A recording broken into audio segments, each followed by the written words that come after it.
வணக்கம் நண்பர்களே. இன்று நாம் இந்திய வரலாற்றின் மிகச்சிறந்த பேரரசுகளில் ஒன்றான மௌரிய பேரரசின் மிகச்சிறந்த கதையை பார்க்கப் போகிறோம். சாணக்கியர், சந்திரகுப்த மௌரியர், அசோகர் போன்ற மகாநாயகர்கள் உருவாக்கிய இந்த பேரரசு இந்திய வரலாற்றையே மாற்றியது. பின்னணி: நந்த வம்சத்தின் ஆட்சி.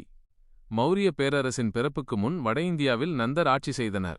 செல்வம் இருந்தாலும் மக்களிடம் கடுமையான வரிகள் விதித்ததால் அதிருப்தி அதிகமாக இருந்தது. இந்த நிலையை மாற்றவே அரசியல் பொறியாளரும் தத்துவஞானியுமான சாணக்கியர் நந்தர்களை வீழ்த்த முடிவு செய்கிறார். சாணக்கியரும் சந்திரகுப்தரும். ஒரு நாள் சாணக்கியர் வீரமிகு இளைஞன் சந்திரகுப்தரை சந்திக்கிறார். அவனில் மாபெரும் ஆட்சியாளரின் அடையாளத்தைக் கண்ட சாணக்கியர் அவனை தன் சீடனாக ஏற்றுக்கொள்கிறார்.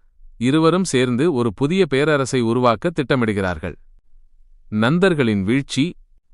பல ஆண்டுகள் திட்டமிட்டு பயிற்சி பெற்ற பிறகு சந்திரகுப்த மௌரியரும் சாணக்கியரும் கூட்டு முயற்சியில் நந்தர்களை வீழ்த்துகிறார்கள்.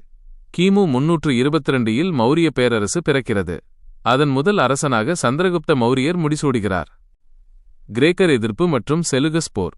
அலெக்சாண்டர் இந்தியாவை விட்டு சென்ற பிறகு அவரது படைத்தலைவரான செலுகஸ் நிகேட்டர் வடமேற்கு இந்தியாவை தக்கவைக்க முயற்சிக்கிறார். ஆனால் சந்திரகுப்த மௌரியர் வலுவான படையால் அவரை தோற்கடிக்கிறார். சமாதானமாக இருவரும் ஒரு உடன்படிக்கை கையெழுத்திடுகிறார்கள். இதன் மூலம் மௌரிய பேரரசு மேலும் விரிவடைகிறது. பிந்துசாரர் ஆட்சி.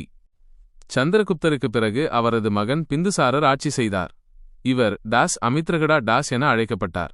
பிந்துசாரரின் காலத்தில் பேரரசு தன்னுடைய அமைதியான வளர்ச்சியை தொடர்ந்தது. அசோகர் அரசனாகிறார்.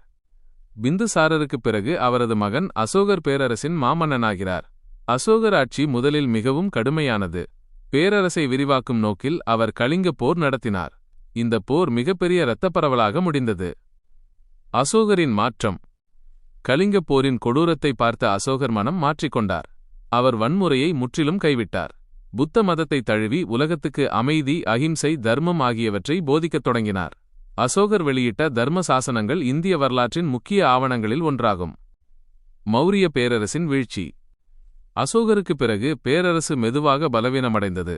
மக்களிடையே ஒற்றுமையின்மை, அரசியல் குழப்பம், படையின் பலவீனம் போன்ற காரணங்களால் கிமு 185 மௌரிய பேரரசு முடிவுக்கு வந்தது. வரலாற்றின் தாக்கம். 100 ஆண்டுகளுக்கு மேல் நீடித்த மௌரிய பேரரசு இந்திய வரலாற்றில் ஓர் பொற்காலம். அரசியல், நிர்வாகம், அமைதி, மதத்தொற்று அனைத்திலும் அவர்கள் ஏற்படுத்திய தாக்கம் என்றும் நிலைத்தது. இன்று நாம் இந்திய ஒன்றுமையின் அடித்தளமாக கருதுவது மௌரியர்கள் உருவாக்கியது. இந்த கதையை பிடித்திருந்தால் லைக், ஷேர், சப்ஸ்கிரைப் செய்ய மறக்காதீர்கள். அடுத்த வீடியோவில் சந்திப்போம்.